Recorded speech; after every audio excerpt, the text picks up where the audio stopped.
እንደዚህ ችሎታ አለኝ ማለት ነው። ከዛ ላይ ደግሞ እኔ ሰውን መናቅ አልወድም። ሰውን ከናኩትኝ በጣም እጠየፋለሁ። እስከዛ ድረስ መድረስን አልፈልግም። ምክንያቱም ራሴን ጥፋተኛ ማድረግ አንተ የሆነ ነገር ስትሆን እኔ ልንገራችሁ ራሴን ጥፋተኛ ማድረግ አልወድም። ምክንያቱም የሆነ ሰው የሆነ ነገር ሆኖ ምን ነው በደረስኩለት ያልኩኝ እምላቸው ብዙ ሰዎች በውስጥ ያሉ እስካሁን ድረስ የሚጠይቁ ያ ደግሞ የሆነው ምናልባት ከብዙ ዓመታት በፊት ነው። አሁን እኔ በስያለሁ። እንደዚህ አይነት ጥፋቶችን መቀበል ለሰከንድ አይታችኋል። አዶናይን ተናግሬው ነበር አይደለም? ያ የራሴ አመለካከቴን ቁጭ አድርጌ ነበር ለአዶናይ ማለት ነው። ግን የሚታዩ ነገሮች አሉ። ራሴን ጥፋተኛ ማድረግ አልፈልግም። ሳምሪ የኔ ቆንጆ ራሴን ጥፋተኛ ማድረግ አልፈልግም። ልክ አይደለህም፣ በቃ ልክ አይደለም ከተባልክ ልክ አይደለህም፣ በቃ ስህተት ነው ከተባልክ ስህተት ነው። ከዛ በኋላ ተረስተሃል። 2 ቀን አንተን የተናገረ ሰው የለም። እኔ በጣም የሚገርማችሁ ነገር በጣም የኔ ችሎታ የላችሁ። ብዙዎቻችሁ የኔ ችሎታ የላችሁ። እኔ አሁን ፈራው እና እሱ ናቸው አይደል የተነጋገሩት። ያ ኮሚሽነር እና ፈራው ናቸው የተናገሩት አይደለም። አንድ ቀን የኮሚሽነርን ሀሳብ እንጂ ኮሚሽነሩ እንዲህ ባለጌ እንደዚህ ነህ ስድነ የበታችን ማህየብነ ምናምን ብዬ አላውቅም፣ ማለትም አልፈልግም። አየህ የኔ ቃል የሚከብድ ለምዶ ታውቃለህ። የፊራን ስራ ነው የምነግርህ። እኔ ፈራውን እንዲህ ነው ብዬ ነው እንጂ የምናገረው አንተ ትንሽ ነህ አልልህም። ምክንያቱም እኔ የምናገራቸው ቃሎች ግልባጩን ብታየው መልሱ ስለምታውቀው ነው እንደዚህ የሚሰማ። እኔ ደግሞ የተናገርኩት ስለ ፈራውን ስለነበረው ነገር ነው።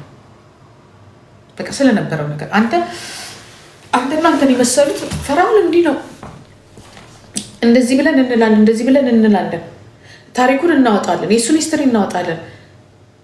የተደበቀ ምንም አይነት ታሪክ የለውም። ራሱ ያወጣው ለእኛ የነገረን ከ3 ዓመት በፊት የተቦካኩበት ወንዶቹ የተሰዳደቡበት ነው። አይተነዋል፣ በቃ አይተነዋል። ምንድነው ፊሊተር? እስቲ ኮፒ ሊንክ አድርጉ እናንተ ደግሞ ወረኛ። ስለ እኔ ፊሊተር ያስጨንቃል አዳሜ። ይልቁንስ ተጨነቅ እዚህ ስለፈረሰውና ስለወደቀው ህዝብ።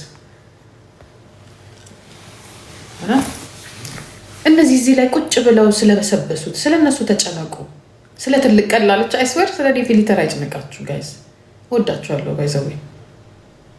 ምንድነው እንደዚህ አይነት ውድቀት ደረሰባችሁ? ምንድነው የተረበሻችሁት ነገር? በቃ ዩካ ጋይዝ የምትሄዱበት መንገድ በሙሉ የተሳሳተ ነው። ይሄ ልንገራችሁ አንድ ነገር። እኔ አሁንም ጥፋተኛ መሆን አልፈልግም። በጣም ብዙዎቻችሁን እንቃችኋለሁ። እንደ በአጠቃላይ ብላችሁ ለምን መሰላችሁ? ህይወት ራሱ እድሜ ራሱ የእውቀት ምንጭ ነው። ዩኒቨርሲቲ ገብተን በተወሰኑ መጽሐፎች ውስጥ የምታገኛት ዓለምና ውጭ የምትኖርባቸዋል። እናንተ ድሃዎች ናችሁ። እግዚአብሔር ምስክሬ ነው የምለው። እናንተ መንግስታችሁም ይሄ በቃ አፍሪካ የተባለ በሙሉ ድሃዎች ናችሁ። የጭንቅላት ድሃ ናችሁ፣ የገንዘብ ድሃ ናችሁ። ብዙ ልንገርሽ፣ ከእናንተ አንድ አሜሪካን ያለ ኢትዮጵያዊ ይበልጣችኋል። ድሃው ኢትዮጵያ ይበልጣችኋል። አሜሪካን ውስጥ ያለው ዲያስፖራ ይበልጣችኋል። በምን በሶሻል ላይፉ ላይ ኢንተግሬት አድርጓል። ዲግሪውን ይዟል። እናንተ ግን ይሄ በተለይ ኩታንኩት ይሄ ከምናምን ጋር የተያዛችሁት ግን አሁንም እስቲል ይሄ ሜንታላችሁ ይሄ የጀንገሩ ይሄ ጀንገር የሚሉት አለ አይደለ? ጀንገር ውስጥ የታሰረው የአፍሪካ የአስተሳሰብ እሱ ነው ያላችሁ። እስቲል አሜሪካን ብትመጡ ምንም ከእናንተ እግዚአብሔር ምስክሬን ነው የምላችሁ። እነዚህ እዚህ አሁን የምታያቸው እዚህ ቲክቶክ ላይ ያሉት ህፃናቶች በልጠዋቸዋል። በጣም ቤታዩ በልጣችኋለች። ትላንትና የምታውቃት ቤታዮ ዛሬ ያቺ ቤታዮ አይደለች። ያ እንዴት ይውላችሁ ከእናንተ እኩል ነው የመጣችሁ እዚህ ሚዲያ ላይ። እኔ በጣም እየገረመኝ ነው ስለሷል። በዚሁ ከቀጠለች ማለት ነው የሆነ ሰዓት ላይ ኃይለኛ ሆነች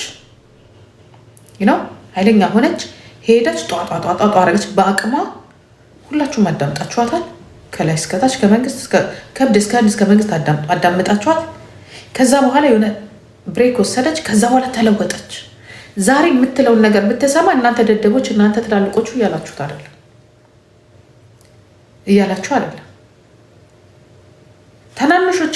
ተናናሾቻችሁ እንግዲህ አዶናይን እዩት። ዝም ብላችሁ ታዳምጡት። እናንተ ከምታስቡት 20-30 ጊዜ እጥፍ ሄደዋል ልጆቻችሁ።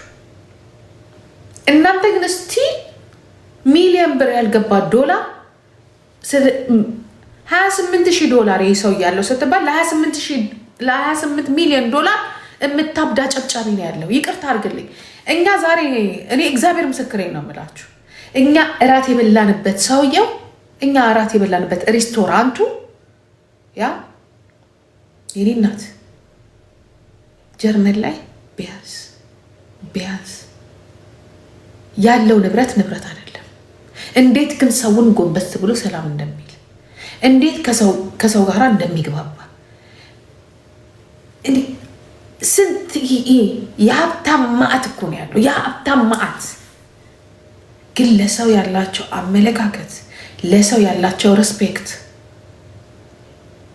አንተ የሆነ ሰው $28 ሚሊዮን አለው ስትባል $28 ሚሊዮን ከየት አመጣው ምናምን፣ ይሄ ወሬ ዛሬ አሁን አውርተነዋል እኛ እንደ ኢንተግሬት ስታደርግ ማለት ነው።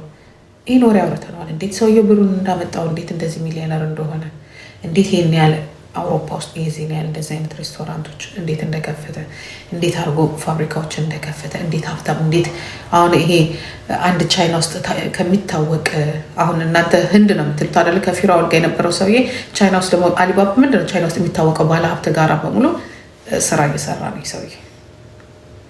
ግን ሰውን እንዴት ጎንበስ ቀና ብሎ ሰላም እንደሚል ውጭ ሰዎች ሲያወሩለት በራሱ ስም አይደለም፣ አትሊስት ካምፓኒ ነው።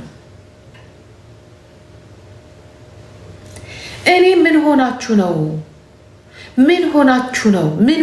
ነው እንደዚህ ድሃ ለድሃ ልትባሉ የምትደርሱ? የእናንተ ደግሞ መባላት ለእኔ ለሌሎቹ ምናምን ይደርሳል።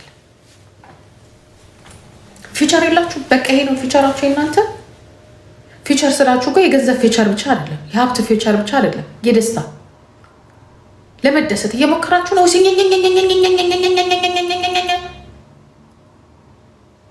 አትንኩን፣ እኛ ብቻ አነካ። ወራዳዎች ናችሁ። እግዚአብሔር ምስክር፣ ወራዳው። አንተ ራስህ አሁን የሆነ ነገር ጀርባ ቢጠና ማለት ጀርባ ቢጠና ዋው አፕ የሆነ ዳውን የሆነ ታሪክ የለም። ምናልባት ጭምልቅ ያለ የሴት ታሪክ ሊኖር ይችላል። ምናልባት የትም ያንጠባጠብከው ምናምን ታሪክ ሊኖር ይችላል። ምናልባት የሆነ ነገር፣ ስንት አይነት መጥፎ ነገር እንሰማለን በአንተ እንኳን ራሱ ማለት ነው። ግን ያገባናል አያገባንም? ቢኮዝ ይሄ ሁሌ የሁሉም ሰው ላይፍ ነው። ክራይምም ከሆነ የዛ ሰው የአንድ ሰው ላይፍ አይደለም። ሰዎች በክራይም ውስጥ ያልፋሉ፣ በመልካም ነገር ውስጥ ያልፋሉ፣ በትምህርት ውስጥ ያልፋሉ፣ በስራ ውስጥ ያልፋሉ። ይሄ ሁላ ኤክስፒሪየንስ ነው። በቃ ጥለው የምትሄድ ኤክስፒሪየንስ ነው። የሚያስወቅስ ሳይሆን እንደ ሰው ዛትስ ላይፍ፣ በቃ ላይፍ ነው። አሁን ደግሞ እናንተ ናችሁ። አንተን እዚህ ጋር መጥተህ ምንድነው የጻፍከው? ምንድነው እንደዚህ ከብት መትሆኑ? ግን አንተ ጂጂ እንኳን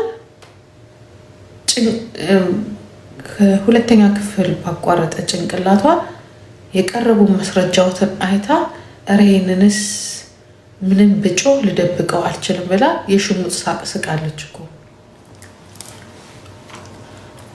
ምን አይነት ማስረጃ? ይልቁንስ ስላንተ የቀረበው ማስረጃ እኔ ልላክልህ ማለት እኔ ማስረጃ ሰዎች የሚልኩትን በኢንስታግራም ምን አገባኝ እኔ? ስለ ሁላችሁም የሁላችሁም ተላክ አልተላከ የሁላችሁም በሆነ ሰዓት እናውቀዋለን። በቃ ማን እንደሆናችሁ። ምን የሽርሙጥና ይሄ ቡና ጠጪ ማስረጃ? ምን አይነት ማስረጃ? አንተም እሱን ሌባ ትለዋለህ፣ አንተም እሱን ሌባ ይልሃል። አንተም እዛ የበሰበሰ ካድሬ የቆየ ማስረጃ ይሰጥሃል፣ እሱ ቀድሞ ያወጣው ማለት ነው።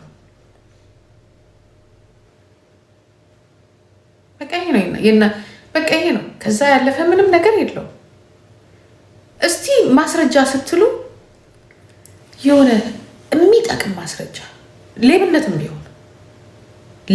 ቢሆን ያለፈ ሳይሆን ለወደፊቱ የምንጠቀምበትን አምጣለን። እስቲ ለእኔ ማስረጃ እሱ ነው። እስቲ አምጣለን። እንደሱ አይነት ነገር አምጡ። ዋው መትረፍ አለበት ህዝቡ። ሌባ ከሆነ ሀገራችሁ ከመንግስታችሁ ጀምሮ እስከ ሁሉም ሌባ ነው። ኪስ አይግባ እንጂ በተለያየ በተጨበረበረ ማስረጃ ገንዘብ ይበደራል። ከኢትዮጵያ ንግድ ባንክ አጠገብ ያለ ሰውዬ ይበደራል። ምናልባት የአንተ ወንድም እዚያ ያለው አንዱ ተበዳሪ ነው፣ አንዱ ከልማት ባንክ የዘረፈ ነው። ወይ አባት ወይ እናት ወይ ጓደኛ ማን ያለጭበረበራል ያችን ሀገር